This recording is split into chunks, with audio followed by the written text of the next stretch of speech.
What you are about to hear is not a story. It is not fiction. It is a revelation, buried, hidden, whispered of only in secret, among the personal notes and transcripts left behind by Dolores Cannon, a hypnotist, regressionist, and seeker of truths. Researchers stumbled upon fragments of what appeared to be a lost interview, an interview that was never meant for the public. What lies within these words is something more than testimony. It is a doorway, a passage into questions we all carry but rarely dare to ask. What happens when we die? Where do our souls travel? And what awaits us beyond death's door? This is that revelation, the lost Dolores Cannon interview. When the body ceases to breathe, when the heart falls silent, what happens is not the end. Death is but a movement, a crossing. The soul does not panic. It does not suffer. It remembers. In those first moments, there is often confusion. A person may hover near the body, watching doctors, loved ones, the weeping or silence. Some do not realize they have died. I have guided many through regression who spoke of this moment. I am floating. I see them, but they cannot see me. And then a light, not a tunnel as some describe, but an invitation. It is not outside you, it comes from within. It is a remembrance of home. Dolores' words remind us of thousands of near-death testimonies. The light, the floating, the clarity.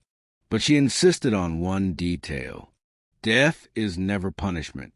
It is transition. The soul remembers what the human mind could not. It recalls agreements, lessons, and promises made long before birth. For some, the transition is gentle, a slipping away like drifting into sleep. For others, it is startling, a tearing away from unfinished lives. But always there is guidance. She wrote, no soul is abandoned in the passage. Guides, familiar presences, ancestors, or beings of light accompany the newly departed. No one dies alone. Beyond the physical, the soul enters a state without weight or pain. But it is not an empty void. It is vibrant, alive. There are landscapes created by thought itself.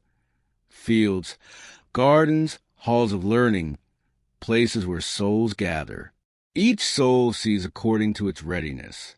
To the fearful, the transition may appear as darkness, until trust is remembered. To the open, it unfolds like dawn.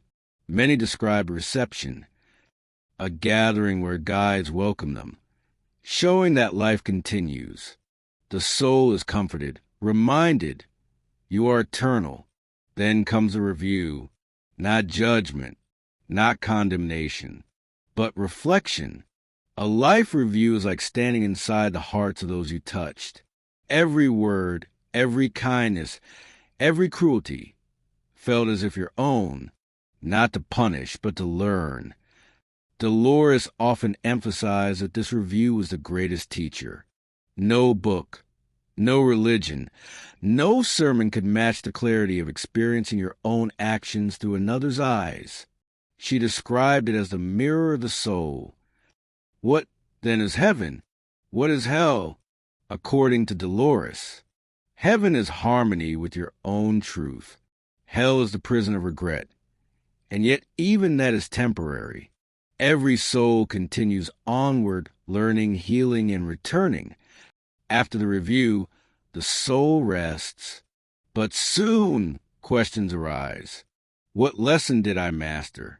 What lesson remains? Whom do I need to meet again? And so begins a choosing. Souls gather in councils, discussing possibilities. Guides present opportunities. No life is random. Each is chosen with intention, for growth, for healing, for balancing past actions. Often, souls choose to meet again. A mother wants a daughter. A rival wants a brother. The tapestry is vast, woven in ways the human mind cannot easily grasp. In regression, I have heard souls speak of choosing challenges, illness, poverty, even betrayal, not as punishment, but as opportunity to expand compassion, resilience, and love. Imagine an actor choosing a difficult role, not because it is easy, but because it shapes the story. So too does a soul. This teaching shattered the idea of randomness. According to Dolores, even the most painful lives carry hidden agreements. The soul is not a victim. It is a creator. Yet, she warned, free will is always present. Choices made on earth ripple outward. The plan may adapt, but the journey continues. There are levels upon levels beyond the earth. Some are radiant, where thought manifests instantly. Others are schools of wisdom, where souls study creation itself. And there are councils, beings of immense knowledge, who guide the evolution of humanity. They do not interfere, but they observe, advise, and encourage. Some souls are drawn to return to Earth. Others travel to different worlds, different dimensions. Earth is but one classroom among many. Dolores often hinted at connections between the afterlife and extraterrestrial realms. She spoke of souls incarnating on other planets, in other forms, carrying memory across the stars. She wrote, "We are not human beings seeking spirit.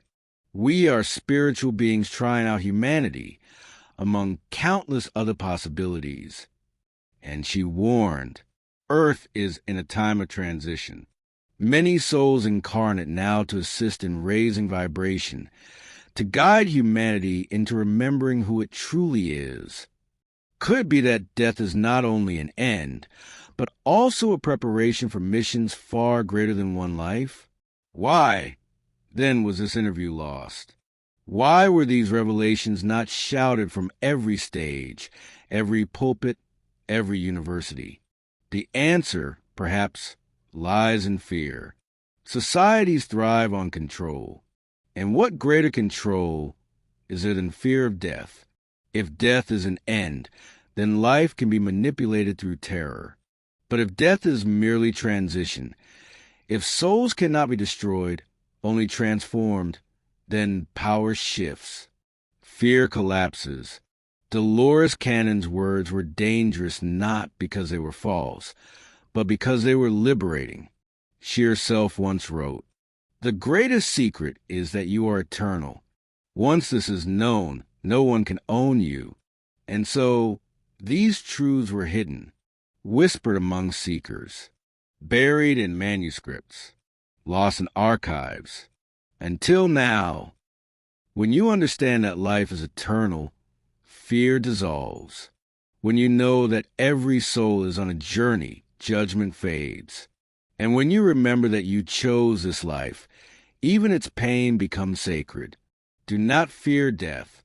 Fear only a life unlived.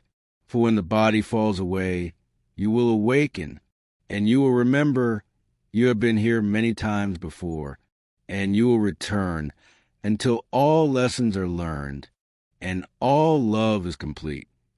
This was the lost Dolores Cannon interview, a voice hidden for years, a revelation that challenges everything we think we know about life and death.